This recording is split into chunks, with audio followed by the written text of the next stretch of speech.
Well, deadline day has been and gone in terms of what you set out for this January. How pleased are you with the business that got done here? Yeah, I think we've been able to bring players that I think are going to be helpful for us, give us more options. I always said that it's a very difficult window to operate. It's very hard. You can see how the clubs are quiet and not too much going on. So, yeah, was the possible situation. What will Gio Reyna add to your squad? Why were you keen to bring him here? I think because he's another option in offensive. He's a very good player with a lot of potential. I think he can play one eye wide areas. He can play central. So give us this versatility that we need. You looked at a number of goalkeepers in this window. Inquiries were made for the likes of David De Gea, Aaron Ramsdale. Why did you want to add to your goalkeeping department, and what made Matz Sels the right man? Because our experience, he's playing. He was playing usually at the club, so I think he can help us also and give us another option on the goalkeepers. So we still have to decide, and which is the moment. We're still working and waiting on the permit for him to be available. But all the players that come, the idea is the same: to try and help us, try to give us more solutions, so we can be stronger. It's with Matz, with Reyna, Ribeiro, all these players that came in. Do you hope to get that permit sorted in time? Yeah, I think so. The last info that we are waiting for the work permit. So for him to be an option for us, then we'll decide. Ribeiro, you mentioned, he's just 18. Yeah. Could he play a part? I mean, he's on loan, maybe with a view to a permanent. Could we see plenty of him still this season, despite his age? We can see plenty of older players. It's all based on the moments and the situation of the squad. He's a young player with quality, so it's up to us to try to improve him and see that he becomes a valid option for us. And in terms of outgoings, why did you allow Orel Mangala to leave? Was that purely a financial decision? I think it was a good situation for the club, a good negotiation. He went on loan, so he has an option and all these things, some details that I don't really understand. But we have options in the midfield situation, and we wish Orel all the best, the best luck in the world for him. You did want to lose numbers within your squad, reduce the size. Could we still see more outgoings? Could Serge Aurier still depart? No. Now in Europe it's closed, so the options are in the United States or other parts like Turkey and all these markets, Brazil, all these situations. So we are aware, and was our concern to find the best solutions for everybody that had options to go out.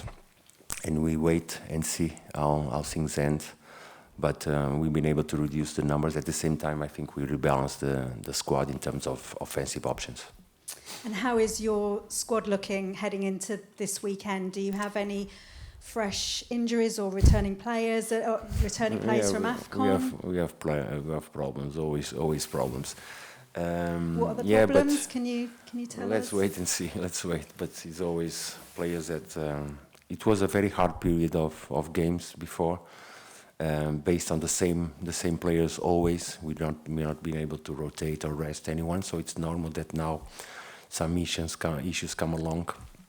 But we still have to wait and see. You mentioned to me about AFCON. So Musa returned today. He looks okay. He looks fine. Today was just a normal day for him to move. Tomorrow he starts training with the group. Sheko had the permission to stay one more day, unfortunately because of the pass away of his father. So we allowed him to settle down and stay with his family. But Musa looks okay. So tomorrow another game, and we see if we recover or they stay there. Let's see. What do you need to see from your players now? You've got a big challenge on your hands in terms of moving away from that relegation zone. What do you need to see from your players? And despite the scoreline, did you see some of that in the performance against Arsenal? Yeah, against Arsenal was a tough game. We played a very good team. I think we were defensively balanced and organized. We made some mistakes that really cost us, but we have to improve on our ball possession in our offensive process. So Bournemouth is another chance to try and do it. Dominic Solanke scored again for them against West Ham. How big a challenge is it for your players facing somebody like that in the form he's in? It's a good team. Not only Solanke, it's a good team, and we experienced here at City Ground how it was the game. So that gives us the basis to analyze and not repeat the same mistakes. But we're gonna face a very good team. We saw the game yesterday. They play good, they are intense. We have to play. We have to minimize our mistakes and be better on with the ball and going forward. But are you happy with what you're seeing from your team, with the work you're able to do with them on the training ground? Are they starting to show what you want to see from them, you know, in the time you've been here? Christy, it's up and downs. We had good performance, we had no so good performance. It's football. But what I see is the commitment and the will to improve. That is the more important. Great. All the best. Thank you. Thank you. Thank you, Ivan. Thank you. Hi, Nuno. Hello. Just back to the goalkeeper that you've acquired. Obviously, it's well documented that's a position you know personally very well. He wasn't necessarily your first choice, but is he a good choice for Forest? In what ways is he a good choice? I think already Christy mentioned there's not about choices and all these things. Matz is here because he's a good goalkeeper. He's experienced. He's been here before.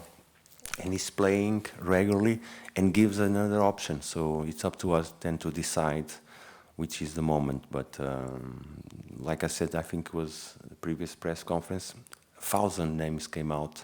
Most of them are not true. So let's stop the speculation about that. So the transfer window has closed. Your squad is your squad now. Yeah. How well placed is this squad, do you feel now, to survive and even thrive in the Premier League in the next few months? I think we are more balanced. We have more options in attack. It's important for us to keep them fit. Something that really is causing us problems is the injuries and the long time injuries that we've been suffering. At the moment that we reduce that and been able to be together and have more time, I think we can improve because we have quality, we are more balanced, and we want to go out and play football and play good. So this is what we are trying to do till the end. So when you played Bournemouth in December, Yeah. it was, I think, your first game. Yeah. How much better placed are you to face them now that you've had some time with the team? What sort of a game would you therefore expect? Different to that first one? Yeah, for sure it's going to be different. It was our first moment. Was the first game was a tough one. Doesn't mean that after tomorrow it's going to be even tougher because they play at home. But now we know each other better, and I think we can compete better. And final one from me. The Forest's away record since they returned to the Premier League has been the subject of much comment. It's not a particularly good record away from home. Do you feel you've addressed that now? I know you've only had very limited away games, but can you see that you could make a difference to that? We'll try, but we approach the games the same. You know, we're trying to look at the game no matter where we play, to really focus on the game, knowing that normally, like us at home, we have the support of our fans. That is amazing. They're going to have theirs. So, but let's try to not focus on that and focus on what's happening in the pitch. We've been able away from home to get good performances, very good performances. So intention is to repeat it again. Thank you. And come away with the result that is important. Indeed, thank you. Thank you. Thanks. Natalie, please. Hi, Nuno. Hiya. May I ask you how close Joe Worrall was to leaving on yesterday? Like I said to you before, all those situations we were being very careful and trying to judge and help on the players that were intended to go. Joe is one of these cases. The concern is always to look for the better option and the player to be happy to move forward. That didn't happen. Joe is here with us. He'll continue. And how happy were you with the business you did and how the owners backed you during this January transfer window and the recruitment process here? It's a very tough window to operate. You can see that all the clubs in the Premier League, not only the Premier League, it's very hard to do business because the targets that sometimes you want are not available. The other club doesn't want to negotiate, so it's very hard to operate. So it's the window possible that we made. So in that aspect, as a coach, you always want more. You always want more, but we have to understand the momentum of the situation. And Mr. Marinakis has been. Sorry? And Mr. Marinakis has been here this week. Yeah. How's your relationship? How's that going? Because you've not been here long, but did you get to talk to him? And how is your relationship with the ownership going? It's good. It's good. He was here, and a couple of days we had time to have conversations, analyze the situation, and especially take a look at what's ahead of us, so we can work it out and make it better. But it's a good situation, yeah, a good relation, yeah. And just finally from me, we was at a conference here this week, to tackle racism. Yeah, I know, yeah. Very high profile, great guest, and very important. But how important is it that you feel that there's more managers of colour coming through into the game, and not just players on the pitch, but we actually see more black managers and coaches? For me, it's there's no difference. As I see it, as a manager, doesn't matter which color you are or where you come from. The more important that it's a valid and a good option as a manager. So, and it's good to have black managers because there's no difference. It's something that we face through history. Fortunately, it's changing.